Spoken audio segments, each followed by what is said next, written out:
Good morning student.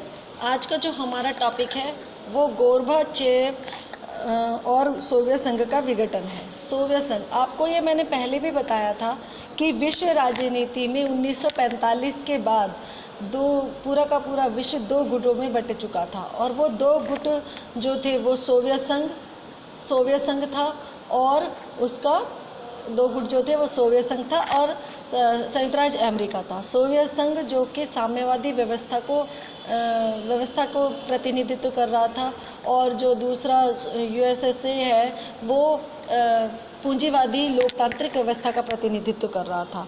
तब पूरा का पूरा व्यवस्था चल रही थी। शुरुआत में तो जो सोवियत संघ है उसकी व्यवस्था अच्छी चल रही थी, सब सिस्टम से था, वहाँ पर परिवहन, ऊर्जा, सब कुछ अच्छे से चल रहा था। वहाँ पर सुई से लेकर के उनको कार तक का वो निर्माण कर रहे थे। अपने आप को पश्चिमी देशों के साथ स्तर तक लाने के लिए वो बहुत ज़्यादा प्रयास कर रहे थे, और लोगों का जो न्यूनतम जीवन स्तर था वो भी वहाँ की गवर्नमेंट में सुनिश्चित कर दिया था। सरकार बुनियादी ज़रूरतें, स्वास्थ्य सुविधा, शिक्षा और बच्चों की देखभाल तथा लोक कल्याण की अन्य रियायतें जो थी, चीज़ें जो थी वो रियायती दर पर लोगों को दे रही थी। बेरोजगारी भी नहीं थी। सारी मिल्कियत, सारी जायदाद जो थी वह प्रमुख रूप से राज्य के अस्तित्व में थी, और भूमि और उत्पादन के जितने भी साधन थे उन सब पर गवर्नमेंट का ही अधिकार था। बहरहाल सोवियत संघ पर नौकरशाही का शिकंजा कसता चला गया। नौकरशाही कौन होते हैं? जो कम्युनिस्ट पार्टी की सरकार थी उसके जो प्रशासनिक अधिकारी होते हैं वो नौकरशाह थे। अब पूरी तरह से जो व्यवस्था थी खराब होने लग गई थी। वहाँ पर आज़ादी नहीं थी लोगों को बोलने की, लोकतंत्र की अभिव्यक्ति की आज़ादी नहीं होती थी। अपनी असहमति अक्सर लोग जो थे वो चुटकुलों और कार्टूनों के माध्यम से व्यक्त करते थे, यानी गवर्नमेंट के अगर वो अगेंस्ट भी होते थे तो वो चुटकुले और कविताओं के माध्यम से, कार्टूनों के माध्यम से बताते थे। कम्युनिस्ट पार्टी का शासन था और इस दल पर सभी संस्थाओं का गहरा अंकुश था, यानी एक ही पार्टी सिस्टम था और वो सिस्टम था कम्युनिस्ट पार्टी। ठीक है, तो धीरे धीरे जो सोवियत संघ है उसका विघटन होना शुरू हो गया। 15 गणराज्य थे जो आपस में मिलकर जिन्होंने सोवियत संघ बनाया था। 15 ऐसे राष्ट्र थे, गणराज्य थे, जिन्होंने आपस में मिलकर वो राज्य जो साम्यवादी व्यवस्था का प्रतिनिधित्व करते थे सोवियत संघ के गुट में शामिल हो गए, और उन 15 राज्य आपस में मिलकर के सोवियत संघ बनाया था। लेकिन जो कम्युनिस्ट पार्टी थी उसने जनता क्या चाहती है इस चीज़ को पहचानने से इनकार कर दिया। हालांकि सोवियत संघ के नक्शे में रूस जो है उन 15 गणराज्यों में से एक था, लेकिन वास्तव में रूस जो था ना वो हर मामले में अग्रणी था। इस स्तर पर जनता अक्सर ऐसा लगने लगा जनता को कि वो उपेक्षित है। ये मैंने आपको पहले भी बताया कि जनता को ऐसे लगने लगा कि वो उपेक्षित हो रही है। अब ऐसे समय में आए गोर्बाचेव का शासन और सोवियत संघ के बारे में। मिखाइल गोर्बाचेव ने इस व्यवस्था को सुधारना चाहा। जो व्यवस्था चल रही थी उस व्यवस्था को मिखाइल गोर्बाचेव ने सुधारने की कोशिश की। 1900 दशक के मध्य सोवियत संघ की कम्युनिस्ट पार्टी के ये महासचिव बनकर के आए, और पश्चिम के देशों में पश्चिम के जो देश थे यानी अमेरिका का जो गुट था वहाँ पर सूचना और प्रौद्योगिकी का विकास हो रहा था। एक तरीके की क्रांति सी वहाँ पर आ गई थी। ठीक है, और क्रांति आ गई थी, तो सोवियत संघ को उस पश्चिम के देशों के साथ बराबरी में लाने के लिए ये बहुत ज़रूरी हो गया था कि वो सुधार किए जाए। अब गोर्बाचेव ने पश्चिम के देशों के साथ संबंधों को सामान्य बनाने की भी कोशिश की। सोवियत संघ को लोकतांत्रिक रूप देने की कोशिश की, जहाँ पर पहले कम्युनिस्ट पार्टी का शासन था। ठीक है, लोकतांत्रिक रूप देने पर कहीं सुधार करने का फैसला किया। इन फैसले के जो कुछ चेंजेस जो आए, जो परिणतियाँ हुई, वो जिसका अंदाज़ा लोगों को नहीं था कि ये जो सोवियत संघ में सुधार करना चाहते हैं उसने जो फैसला किया था उसकी कुछ परिणतियाँ रहीं, और वो परिणतियाँ इस तरह की रहीं जिनका लोग अंदाजा नहीं लगा सकते थे कि यूरोप के देश, क्या परिणति निकली? यूरोप के देश सोवियत संघ के खेमे में थे। जो पूर्वी यूरोप के देश सोवियत संघ के खेमे में आते थे उन्होंने कहा कि अब हम इससे अलग होना चाहते हैं। जो जनता थी वहाँ की अपनी सरकारों और सोवियत संघ के नियंत्रण का विरोध करना शुरू कर दिया उन्होंने। ठीक है, गोर्बाचेव के जो शासन रहते, गोर्बाचेव वहाँ के सेक्रेटरी थे, जनरल सेक्रेटरी चुने गए थे, तो वहाँ के जो प्रेसिडेंट रहते हुए सोवियत संघ ने ऐसी गड़बड़ियाँ जो हो रही थी वहाँ पर, उनमें हस्तक्षेप नहीं किया जैसा कि पहले होता था, ठीक है, क्योंकि उन्होंने व्यवस्था को संभाल रखा था। पूर्वी यूरोप की साम्यवादी सरकारें एक के बाद एक गिरने लग गई। पूर्वी यूरोप की जो साम्यवादी सरकारें थी वो एक के बाद एक क्या करने लग गई, गिरने लग गई थी। अब लोकतांत्रिकरण की जो नीति तेज चल रही थी, इससे सोवियत संघ के विघटन की गति और तेज हो गई। ऐसा बाहर ही नहीं हो रहा था कि यूरोपीय देश ही अलग हो रहे थे सोवियत संघ से, बल्कि खुद सोवियत संघ के अंदर भी ऐसे परिवर्तन हो रहे थे जिससे कि सोवियत संघ की यूनियन को खतरा मंडरा रहा था और उसके विघटन की गति और ज़्यादा तेज हो गई। देश के अंदर आर्थिक और राजनीतिक सुधारों और लोकतांत्रिक की नीति चलाई गई। उन्होंने क्या किया, गोर्बाचेव ने आर्थिक और राजनीतिक सुधारों की लोकतांत्रिक नीति उन्होंने चलाई। अब इस नीतियों में कम्युनिस्ट पार्टी के जो नेता थे उन्होंने का विरोध किया। गोर्बाचेव ने जो नीति चलाई, कम्युनिस्ट पार्टी के नेताओं ने उसका विरोध करना शुरू कर दिया।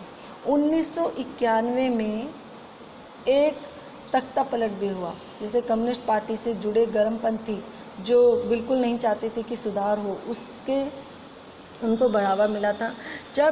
तब तक जनता अपनी स्वतंत्रता का स्वाद चख चुकी थी। मतलब जनता जो अलग अलग हो रही थी वो कम्युनिस्ट पार्टी से स्वतंत्रता का स्वाद चख चुकी थी कि अलग होने पर ज़्यादा तरक्की है। वे कम्युनिस्ट पार्टी की पुरानी रंगत वाले शासन में नहीं जाना चाहते थे। येलेस्तीन ने इस तख्ता पलट के विरोध में महत्वपूर्ण भूमिका कमाई। अब बात करते हैं येलेस्तीन की। येलेस्तीन कौन थे? येलेस्तीन जो थे वो रूसी गणराज्य, रूसी गणराज्य के बोरिस येलेस्तीन आम चुनाव जीते। कहाँ पर? रूस के अंदर। उन्होंने आम चुनाव जीत लिया रूस में।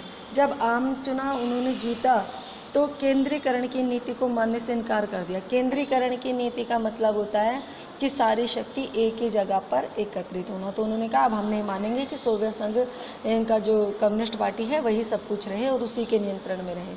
तो मॉस्को जो कि रूस की राजधानी है, ठीक है, मॉस्को रूस की राजधानी कही जाती है, आपको मैं बता देती हूँ। इस गणराज्य में सोवियत संघ ने उन भागों में भी ज़्यादा यूरोपीकृत थे। जो भाग आम चुनाव जीता था उन्होंने, सत्ता मॉस्को के गणराज्यों की तरफ खिसकने लग गई। जो कम्युनिस्ट पार्टी की गवर्नमेंट थी वो मॉस्को गणराज्य की तरफ खिसकने लग गई। ऐसा खासकर सोवियत संघ के उन भागों में हुआ जहाँ पर यूरोपीकृत थे, यानी कि जहाँ पर यूरोप की व्यवस्था थी, यूरोपीय के थे, अपने को संप्रभु राज्य मानते थे। यूरोप के देश अलग हो रहे थे और अपने आप को संप्रभु राज्य मानते थे। संप्रभु का मतलब होता है निर्णय लेने की सर्वोच्च शक्ति जिनके पास है। ऐसे राज्य जो अपने आप को संप्रभु मानते थे वो अलग होने लगे और आश्चर्यजनक तौर पर मध्य एशिया के जो गणराज्य थे, एशियाई जो राष्ट्र थे जो सोवियत संघ के ग्रुप में आते थे, वो भी उससे अलग होना लग गए। ठीक है, तो इससे स्वतंत्रता की मांग, अपने लिए स्वतंत्रता की मांग नहीं की, वे सोवियत संघ के साथ ही रहना चाहते थे। कुछ ऐसे थे कि मांग ही नहीं की, वे सोवियत संघ के साथ ही रहना चाहते थे। 1991 के दिसंबर में येलेस्तीन के नेतृत्व में सोवियत संघ के 3 गणराज्य, जो सोवियत संघ के 3 बड़े जो गणराज्य थे, उन्होंने 1991 में दिसंबर में येलेस्तीन के नेतृत्व में सोवियत संघ के 3 बड़े जो गणराज्य थे, यूक्रेन, बेलारूस और रूस, यूक्रेन और बेलारूस, तीनों हो गए। एक तो था रूस भी था, रूस, यूक्रेन, बेलारूस। रूस के जो अधिकारी लीडर जो बन गए थे वो तो बोरिस येलेस्तीन थे, उनके साथ साथ यूक्रेन और बेलारूस भी सोवियत संघ की समाप्ति की घोषणा कर दी कि अब हम इस यूनियन में नहीं रहेंगे। कम्युनिस्ट पार्टी प्रतिबंधित हो गई, यानी कि वो बंधन में आ गई और अपने जो परवर्ती पहले के गणराज्य जो थे, पूर्ववर्ती जैसे पहले के जो गणराज्य थे, उन गणराज्यों ने पूंजीवाद लोकतंत्र को अपना आधार बनाया। जो सोवियत संघ से अलग हो रहे थे उन राज्यों ने क्या बनाया, सोवियत संघ के जो राज्य अलग हुए उन्होंने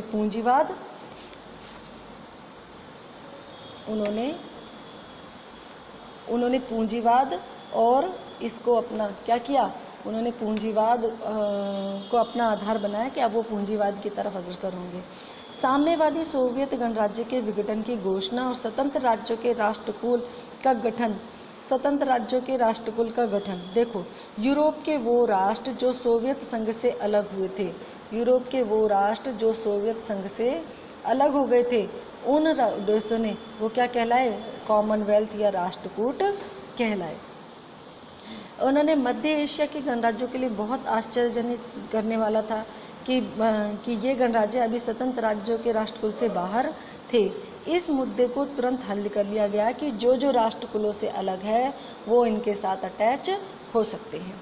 ठीक है ना, तो ये मामला हल हो गया। रूस को सोवियत संघ का उत्तराधिकारी बनाया गया।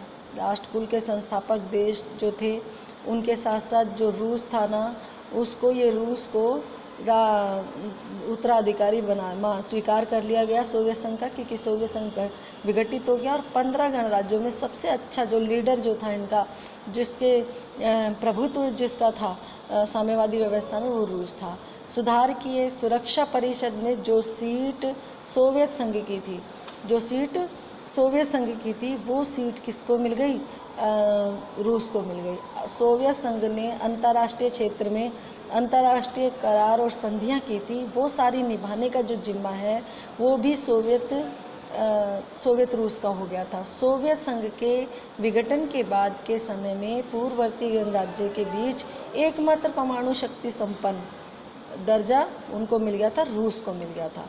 और उसने दूसरी तरफ जो अमेरिका बच गया था, अमेरिका के साथ परमाणु निशस्त्रीकरण की दिशा में बहुत सारे काम किए। पहले तो सोवियत संघ परमाणु शक्ति संपन्न था जिसमें 15 गणराज्य थे। बाद में रूस ने उसका उत्तराधिकारी बनाया, तो रूस एक शक्ति संपन्न एक इस कंट्री में सामने आ गया और अमेरिका दूसरा परमाणु शक्ति संपन्न। तो दोनों ने मिलकर परमाणु निशस्त्रीकरण का मतलब होता है कि रोकथाम लगाना, जो मैंने आपको समझाया था कि दोनों गुटों ने जो संधियां की थी उसके संदर्भ में इन्होंने बहुत सारे कदम उठाए। अब सोवियत संघ का विघटन हो गया था और वह दफन हो चुका था। ठीक है, सोवियत संघ का विघटन क्यों हुआ ये मैं आपको बता चुकी हूँ कि इसकी व्यवस्था किस तरह की रही थी। उपभोक्ता वस्तुओं की कमी हो गई थी, सोवियत संघ की आबादी बहुत ज़्यादा बढ़ रही थी, उनका एक हिस्सा राज्य व्यवस्था के हाथ में नहीं था, अर्थव्यवस्था में गतिरोध उत्पन्न हो रहा था, है ना। यह व्यवस्था बहुत धीरे धीरे कमज़ोर होती जा रही थी। उनकी जो वस्तुएं जो थी वो पश्चिमी खेमे से उनकी चीज़ों में बहुत ज़्यादा अंतर था, क्वालिटी इतनी अच्छी नहीं थी। 70 सालों तक जो कम्युनिस्ट पार्टी शासन कर रही थी, 70 सालों तक जो कम्युनिस्ट पार्टी शासन कर रही थी, वो कम्युनिस्ट पार्टी अब टूट गए, बिखर गई थी। मिखाइल गोर्बाचेव ने जो सुधार किए, वो समस्याओं के समाधान का जो वादा किया था, सुधार किए और समस्याओं के समाधान का जो वादा किया था, सोवियत सुधार के इन देशों ने समस्याओं के समाधान का वादा किया था गोर्बाचेव ने, वो अर्थव्यवस्था को सुधारने और पश्चिम की बराबरी पर लाने के लिए प्रशासनिक ढांचे में ढील देने का वादा भी किया था। गोर्बाचेव तो रोग को ठीक निदान मतलब सही कर रहे थे, लेकिन लोगों ने उन्होंने प्रयास भी अच्छा किया था, उनका प्रयास भी ठीक था। आपको आश्चर्य हो सकता है कि सोवियत संघ टूटा क्यों, फिर क्यों टूटा। सबसे सटीक उत्तर, सोवियत संघ का टूटने का जो सबसे सटीक उत्तर है वो हम कह सकते हैं कि अब जब गोर्बाचेव ने सुधारों को लागू किया और व्यवस्था में ढील दी, तो लोगों को आकांक्षा अपेक्षाओं का ऐसा जार उमड़ा कि लोग अनुमान शायद ही कोई लगा सकता था। इस पर काबू पाना एक अर्थ में असंभव हो गया और सोवियत संघ में जनता के एक तबके की सोच यह थी कि गोर्बाचेव को ज़्यादा तेज गति से कदम उठाने चाहिए। ये लोग उनकी कार्यपद्धति से धीरज खो बैठे और निराश हो गए। इन लोगों ने जैसा सोचा था वैसा फ़ायदा उन्हें नहीं हुआ। गोर्बाचेव के सुधारों के बावजूद, है ना, संभव है कि उन्हें धीमी गति से फ़ायदा हो रहा था। जनता ने एक हिस्से, खासकर कम्युनिस्ट पार्टी के सदस्य और लोग जो थे सोवियत व्यवस्था के जो फ़ायदे में थे, वे सब विचार ठीक से रहे, इसके विपरीत रहे। उनका कहना था कि हमारी सत्ता और विशेषाधिकार अब कम हो रहे हैं। ठीक है। इन सारी बातों के बावजूद संभवतः सोवियत संघ का विघटन न होता, लेकिन एक घटना ने अधिकांश पर्यवेक्षकों को चौंकाया जो देख रहे थे कि कैसे कैसे विघटन हुआ है। और वो जो घटना थी वो अधिकांश चौंकाया और सोवियत संघ के अंदर के लोग भी इससे दंग रह गए। यह घटना थी राष्ट्रवादी भावना और संप्रभुता की इच्छा। राष्ट्रवादी भावना और संप्रभुता की इच्छा। अब लोगों के अंदर राष्ट्रवादी भावना उभरने लग गई थी, ठीक है ना। अपने राष्ट्र के लिए वो निर्णय खुद लेना चाहते थे। ऐसे समय में बाल्टिक गणराज्य जो थे, एस्टोनिया, लताविया और लिथुआनिया, जो कल के चैप्टर में मैंने आपको बताया भी था, ये बाल्टिक प्रदेश क्यों है, क्योंकि ये बाल्टिक समुद्र से लगते हुए हैं, ठीक है। यूक्रेन, जॉर्जिया सोवियत संघ के विभिन्न गणराज्य जो थे उभार में इसमें शामिल थे, ठीक है। तो इसमें जब ये शामिल थे ये सारे गणराज्य, तो एक विचार तो यह था कि राष्ट्रीयता की जो भावना है, राष्ट्रीयता की जो भावना उत्पन्न हो रही थी लोगों के अंदर, वो जो उमड़ रही थी, वो इतिहास में कहीं न कहीं जारी थी। और चाहे सुधार होते या नहीं होते, सोवियत संघ में अंदरूनी संघर्ष जारी था, ठीक है। अंदरूनी संघर्ष तो सोवियत संघ में होता ही। इसीलिए कुछ लोग, अन्य लोग ये सोचते थे इसके बारे में कि ये सुधार होने बहुत ज़्यादा ज़रूरी हो गए थे। समस्याओं को देखते हुए ऐसा सोचना असंगत भी नहीं था। कुछ लोग ये सोच रहे थे कि गोर्बाचेव के सुधारों ने राष्ट्रवादियों में असंतोष उत्पन्न कर दिया और कुछ इस सीमा तक भड़काया कि उस शासकों का नियंत्रण अब उस पर शासकों का नियंत्रण नहीं रहा। अब विडंबना क्या थी? अब विडंबना यह थी कि शीत युद्ध के दौरान बहुत से लोग सोचते थे कि सोवियत संघ के मध्य एशियाई गणराज्यों में राष्ट्रवादी आकांक्षाओं का उभार सबसे ज़्यादा दमदार होगा, क्योंकि ये गणराज्य रूस से धार्मिक और नस्ली लिहाज से अलग और आर्थिक रूप से पिछड़े हुए थे। लेकिन हुआ यह है कि सोवियत संघ के प्रति राष्ट्रवादी असंतोष इतना ज़्यादा बढ़ गया कि यूरोपीय और अपेक्षाकृत समृद्ध जो गणराज्य जो थे यूक्रेन, जॉर्जिया, बाल्टिक, इस क्षेत्र में सबसे प्रबल नज़र आया। यहाँ के लोगों ने, यहाँ जो आम लोग थे ना, वो अपने को मध्य एशियाई गणराज्य के लोगों को से अलग अलग महसूस कर रहे थे। तो उन्होंने कहा कि अब तो हम अपने गणराज्य के साथ ही रहना चाहते हैं, हम अपनी राष्ट्रवादी भावना इनके अंदर पनप रही। तो ये एक ऐसी घटनाएं घट रही थी जिससे कि सोवियत संघ का विघटन हो रहा था। और पूर्वी यूरोप के जो देश थे ना, वो इसीलिए बर्लिन की दीवार को उन्होंने तोड़ लिया था, क्योंकि वो चाहते थे कि अब उनको सोवियत संघ के साथ नहीं जुड़ के रहना है। अब उन्हें क्या करना है? अपना विकास करना है। और जर्मनी का एकीकरण भी हुआ। जैसे ही बर्लिन की दीवार गिरी, वैसे ही सोवियत संघ का विघटन हो गया और जर्मनी का एकीकरण हो गया। Okay students.